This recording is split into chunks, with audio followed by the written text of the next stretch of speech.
We say that the current mainstream discourse on gender identity, rests on a certain category confusion between the two. As in, sometimes they treat gender identity as the first kind of saying it has a real existence, and sometimes it treats it as a second kind of saying that there's nothing to it. It's just your personal choice, completely subjective. And it is in this confusion between the two that makes discussions about gender identity so fraught with, I guess, a controversy and difficulty.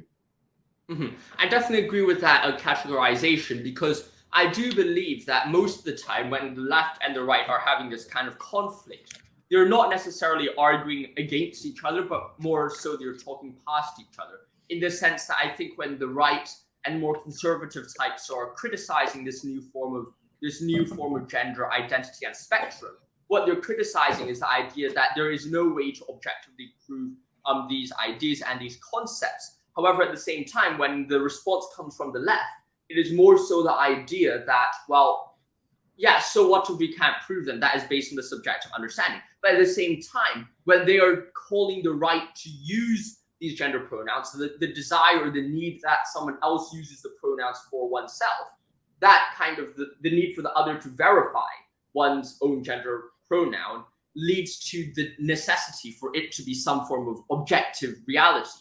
Otherwise, it would collapse entirely. And as a result, I think that while the left use it as if it is subjective, they demand it to be objective. That's really interesting. So, because I just went through the horror title IX, sexual, what's it called?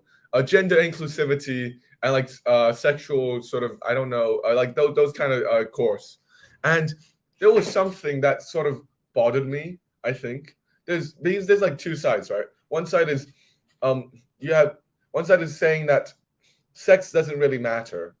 And then the other side saying, well, sex matters so much that any form of contact between human beings of opposite sex, or at least between human beings who are attracted to each other, or one attracted to another, has to be written with consent. So I can't really reconcile myself with the two, just as in this case, I can't really you can't really reconcile the subjective and the objective definitions or ways of looking at gender identity with them mixing together into the same ideology, and it makes it difficult to swallow. Would you agree? I definitely think that is something which is very dangerous, especially for the youth of today, because they're being told two different narratives. First of all, that you can pursue and almost achieve anything that you want on this sexual and gender plane. But at the same time, they're told that, well, no, this is a completely formal and legalized system.